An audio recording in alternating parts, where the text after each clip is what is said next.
Les policiers qui expriment publiquement leur ras-le-bol. Ils étaient plusieurs centaines à manifester à Paris la nuit dernière. Manif exceptionnelle, sans mot d'ordre syndical. Rebelote ce soir, mais à Nice cette fois.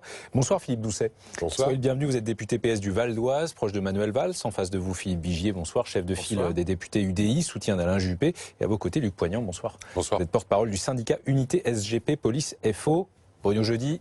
Vous êtes avec nous encore, éditorialiste politique de BFM TV. Le patron de la police avait dénoncé ce matin un comportement inacceptable à propos de ces manifestations de policiers. Ce soir, le ministre de l'Intérieur, Bernard Cazeneuve, dit à la fois comprendre l'exaspération des policiers, mais les rappels à leur déontologie. En gros, c'est pleurer caché et en silence. Comme d'habitude. Le problème, c'est que la situation d'aujourd'hui est due au fait qu'on ne veut pas écouter les organisations syndicales. Bon, il y a un moment, mes collègues en ont franchement assez, et on se retrouve dans une situation qui est une situation de blocage. Maintenant, le directeur de la police nationale, lorsqu'il prend une note dans laquelle la seule réponse qu'il apporte à mes collègues qui sont sur le terrain, qui manifestent, qui sont blessés régulièrement, la seule réponse qu'il apporte, c'est on va entamer des mesures disciplinaires. Je pense qu'il y avait mieux à faire que de jeter de l'huile sur le feu. Ces mots, comportement inacceptable, ça vous a choqué ?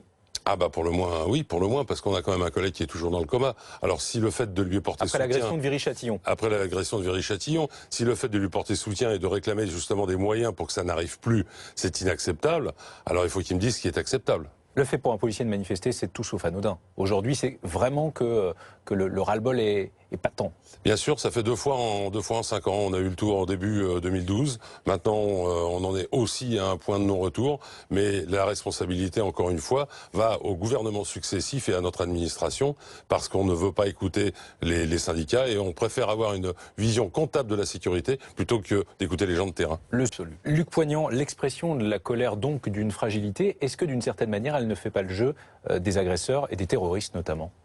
Non, parce que justement, nous ce qu'on demande, c'est reconnaissance et protection, donc ça ne peut pas faire leur jeu, parce qu'à un moment ou un autre, si on n'a pas... De vous voir aussi publiquement affaibli, ça n'envoie pas un message négatif à ceux qui vous agressent. Alors justement, rassurez-vous, on n'est pas affaibli, on est juste en colère. Ça fait des mois que vous expliquez que vous êtes atteint physiquement, moralement. On est atteint, oui. Alors on est atteint, mais on n'est pas affaibli. C'est-à-dire que aujourd'hui, mes collègues, ce qu'ils demandent, c'est à pouvoir travailler dans de bonnes conditions, parce que dans les cités, ils y vont. On l'a vu encore dimanche à Mantes-la-Jolie. Ils y sont allés dans la cité, mais ils ont été accueillis par une centaine de personnes qui voulaient en découdre. Ça fait des années que vos collègues y vont. Ça fait des années que des mesures politiques sont prises. Ça fait des années que rien ne change.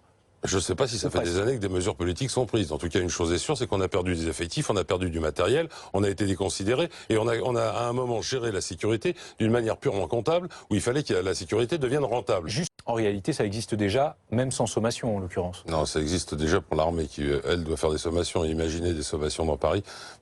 Justement, sans besoin de sommation. Oui, mais... Le problème de la légitime défense, est-ce que c'est une idée intéressante sur le principe, même si elle existe plus ou moins? Mais non. Le texte sur la légitime défense, il existe. Il y a une présomption d'innocence. Là où je vous rejoins, c'est sur les peines qui sont prononcées par rapport aux gens qu'on interpelle. Il y a toujours des circonstances atténuantes pour les gens interpellés et jamais pour mes collègues policiers. À un moment, il faut se poser aussi les bonnes questions. La justice est très lente à être rendue et en même temps, quand elle est rendue toujours d'une manière disproportionnée par rapport à ce que nous, on vit en tant que policiers. Donc là, effectivement, il y a un vrai problème.